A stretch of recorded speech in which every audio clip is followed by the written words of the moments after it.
The movie begins with the government starting an experiment. People on the street are asked what they think about the island prison. It makes me feel safe.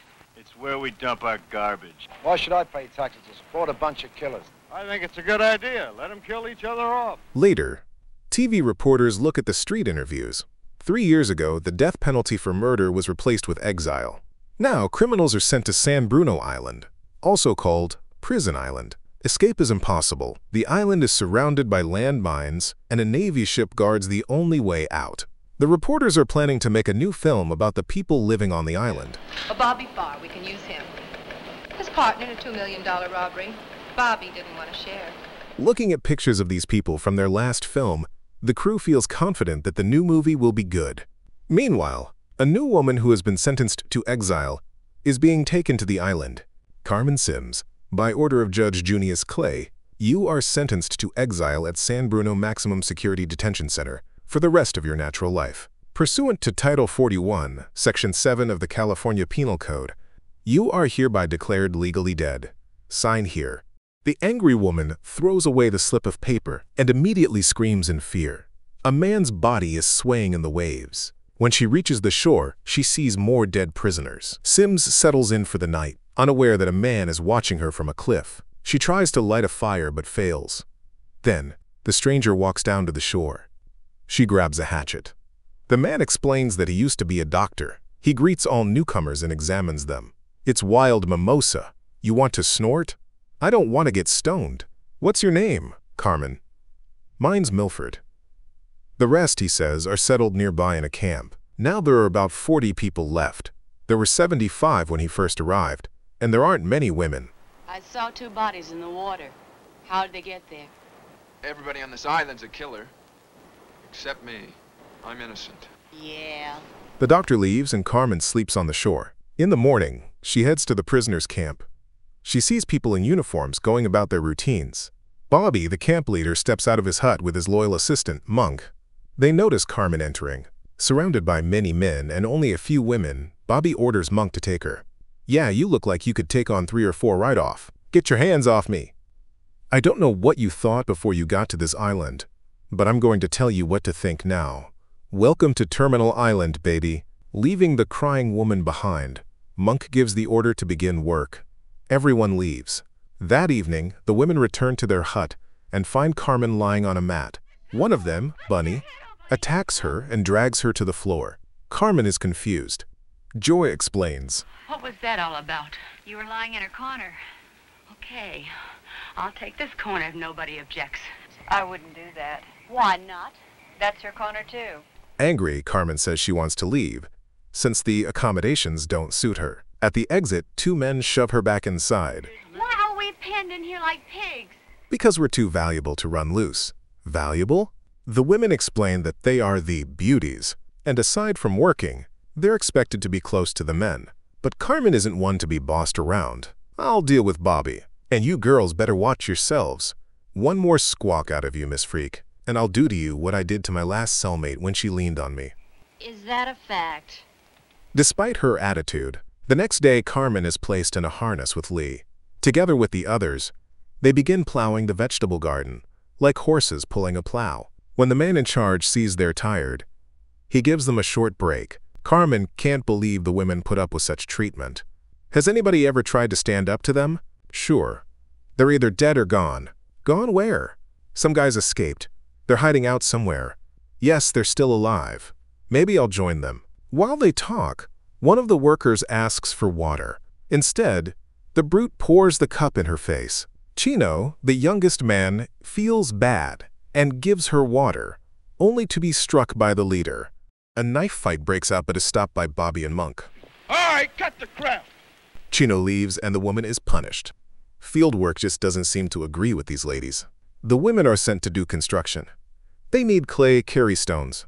Carmen's hands are soon rubbed raw. The doctor approaches and bandages her hands. But Monk appears and orders Carmen back to work. That night, Monk announces a night shift. Don't get too cozy. Everybody's working a night shift tonight. Morning comes. As the women lay out food, one of the workers pushes the brute, causing him to drop his plate. A fight breaks out, ending with the death of the man, his body thrown into the sea. Later, while doing laundry. Did you ever hear Bunny talk? No. She stopped when she killed her folks. I wonder why she never told us. Suddenly, a group of escaped prisoners ambushes the guards and frees the women. These fugitives refuse to live under Bobby's rules. That evening, they sit around a campfire eating fresh game and imagining Bobby's rage. The next morning, they discuss their plans. Carmen refuses to return to Bobby's camp. Well, nobody's gonna put me in a cage again. But the other women are unsure. Bobby's gang is bigger and stronger. An open fight wouldn't end well. The group splits up. Later, while Joy practices archery, Lee finds a strange stone in the stream. Your turn in a minute. You know what this is? Let me think a rock. It's niter. We can get potassium nitrate from it. Terrific. If we mix it with sulfur and charcoal, we can make gunpowder. Meanwhile, Carmen brings AJ an herb that can be made into poison. Her grandmother was a voodoo priestess. She knows how to make it. She returns AJ's knife, but he offers it back to her for self-defense. Carmen has something else on her mind. AJ? Yeah? Why'd you take us away from Bobby? I don't like to fish alone. Bunny also finds a man who treats her with kindness and respect. He asks her to gather some berries while he hunts for their dinner. At the same time, back at Bobby's camp, he is raging with anger, ordering Monk to find the fugitives and bring the women back. Meanwhile, Izzy offers Joy some wild honey. Later, the woman leads Tyler to the beehive and invites him to taste the honey. Hi! She scoops out a bit of sweetness and gives him a massage, then slaps the hive. The angry bees swarm over the man covered in honey. He's forced to run, diving into a puddle to escape, as Joy laughs brightly and the other men laugh at the unlucky lover. Bobby's men attack the camp. Cornell fights Monk while the others flee. Get me some time. You got it. Looking for something? After holding off the pursuers, Cornell catches up with the group, and they disappear into the forest, leaving traps behind. One of the chasers dies in a trap. Monk reports to Bobby about the loss of a couple of their men and his failure to capture the others. Meanwhile, in the fugitives' camp, one of the wounded men is getting worse. Is he ready? Don't do it. We need you. Look, I can't just sit here and watch him bleed to death. AJ decides to take a desperate step. Later, he brings the doctor, but it's already too late. In the morning, the group discusses their situation. They can't keep running across the island forever. That means they need to get rid of Bobby and his gang. None of us is ever getting off this island, and no one wants to spend the rest of their life hiding. I'm the only one who stood up to him, and I almost lost my ass doing it. The women also support the idea of eliminating their enemies. Later, the group buries the fallen man, and the doctor decides to stay with the new crew. Meanwhile, back at Bobby's camp, one of the inmates is building a simple radio. Bobby finds the right frequency. At the same time, Lee and some of the men begin making gunpowder. After grinding the necessary ingredients, they fill them into flasks. Now all that's left is to light the fuse before throwing. Here, catch! Duck! Meanwhile, Bobby's men find Bunny at the waterfall and take her with them, but one of them stays behind and meets Izzy's axe. At that very moment, Bobby is listening to the radio. What is it? Meanwhile, the others follow Bunny's trail and see the woman being tied to posts on the seashore as bait. The women rush to help but realize they can't handle the bandits. Then a police boat approaches the island. Bobby and his gang hide in the rocks. What are they pulling? Where the hell is she? While the police unload crates of supplies onto the shore, one officer goes to help the woman. She runs away. At that moment, one of Bobby's men swims to the boat, kills the officer, grabs his rifle and opens fire on the beach. Bobby's bandits arm themselves. While one stays to watch the boat, the others head back to camp. Meanwhile, AJ's group discusses the situation. That's why we're going. How do we get close without getting shot? You can swim? Like a water snake.